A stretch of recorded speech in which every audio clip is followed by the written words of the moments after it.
So doctor ఇంకొకటి ఏంటంటే ఈ మధ్యకాలంలో మ్యారేజ్ అవ్వగానే వెంటనే వాళ్ళు కిడ్స్ ప్లానింగ్‌కి రెడీ ఉండట్లేదు.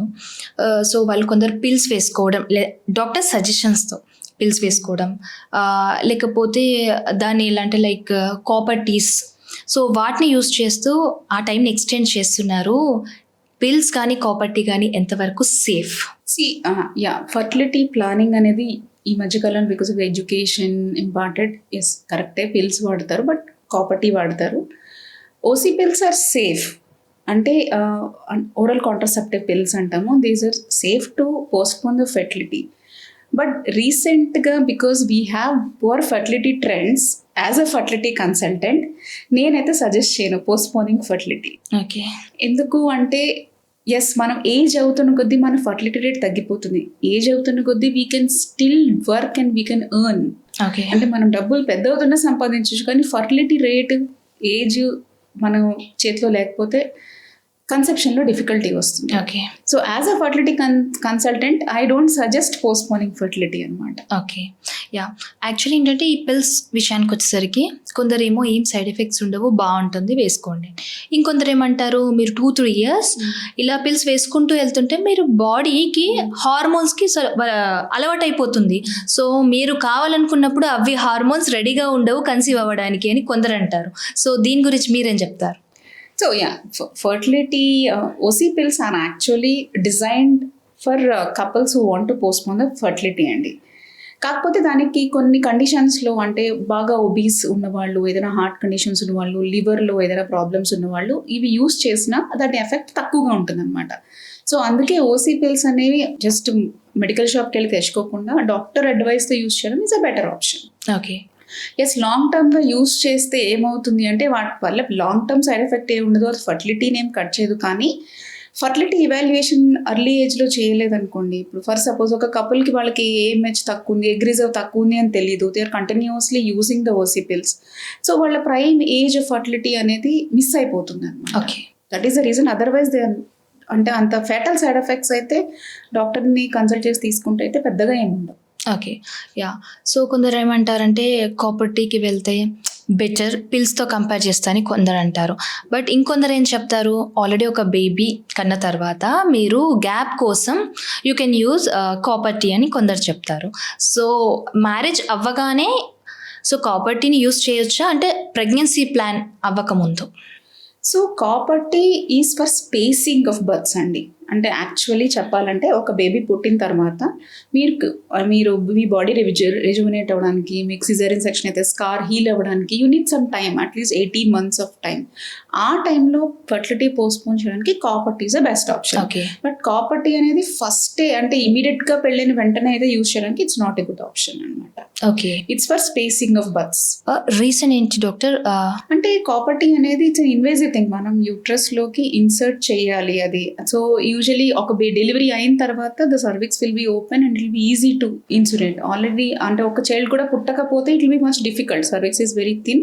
సో ఇన్సులేట్ చేయడం అనేది ప్రాబ్లమ్గా ఉంటుంది. And there are much more advanced contraceptives other than copper T which ఇంకా రీసెంట్గా ఉన్నవి, అవి యూజ్ చేయొచ్చు. కానీ right now for spacing of births copper T is always best. Okay. So doctor మనం చూస్తున్నాం అమ్మాయిలో ఏంటంటే ఈ ఇష్యూస్ వల్ల పిల్లలు పుట్టరు అనేది, కాకపోతే చాలామంది మనకి జనాలకు కానీ తెలియదు. అబ్బాయిలకు కూడా కొంచెం ప్రాబ్లం ఉంటుంది, దానివల్ల కూడా పిల్లలు పుట్టరు. అది ఏ రీజన్స్ అయ్యి ఉంటుంది డాక్టర్? అమ్మాయిలు అంటే ఇన్ఫర్టిలిటీ సమస్యకి అమ్మాయిలు అబ్బాయిలు contributor equal, almost equal part అనమాట. సో ఇప్పుడు మెన్ అందరూ ఎడ్యుకేట్ అయ్యి ముందుకు వస్తున్నారు, వాళ్ళ ప్రాబ్లమ్స్ ఏంటో తెలుసుకుని ట్రీట్మెంట్ తీసుకుందామని. సో మెన్లో ఎలాంటి ఇష్యూస్ ఉంటాయి అంటే వాళ్ళలో ఎజాకులేషన్ ఇష్యూస్ ఉంటాయి, ఎరెక్షన్ ఇష్యూస్ ఉంటాయి, అంటే ప్రీమెచ్యూర్ ఎజాకులేషన్ అంటాం, ఆ ప్రాబ్లమ్స్ ఉంటాయి.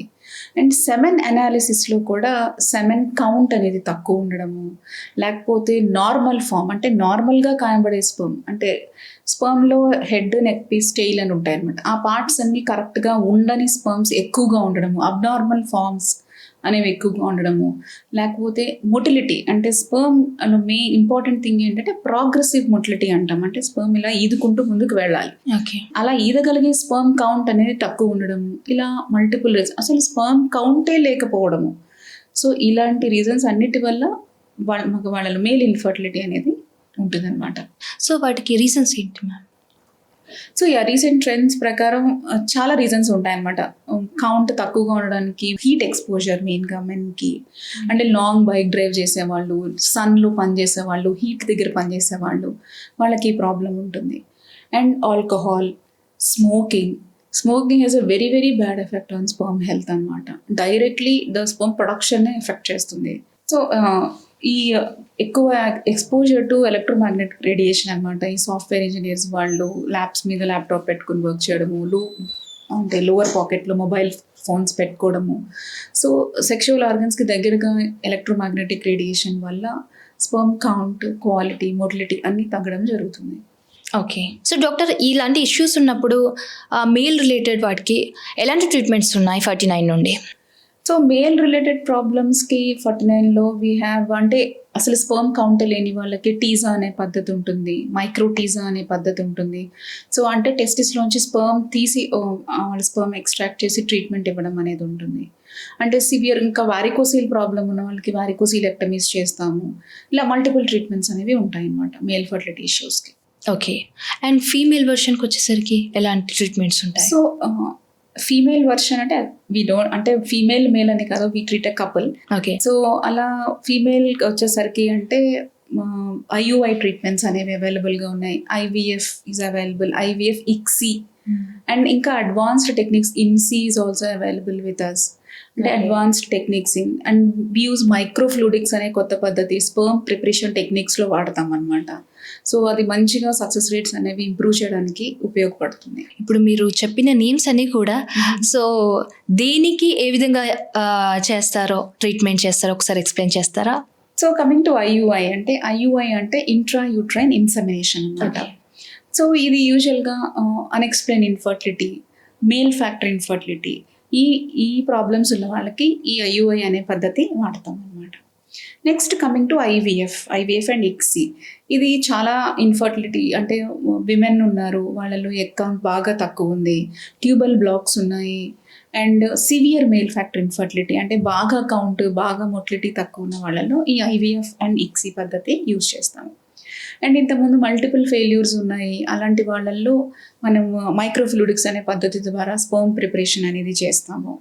అండ్ ఇంకా advanced PGT, pre implantation genetic testing, ఇలా మల్టిపుల్ అబార్షన్స్ ఉన్న వాళ్ళల్లో ఈ అడ్వాన్స్ టెక్నిక్స్ కూడా మనం వాడి ట్రీట్మెంట్స్ అనేవి ఇస్తాం అన్నమాట. ఓకే.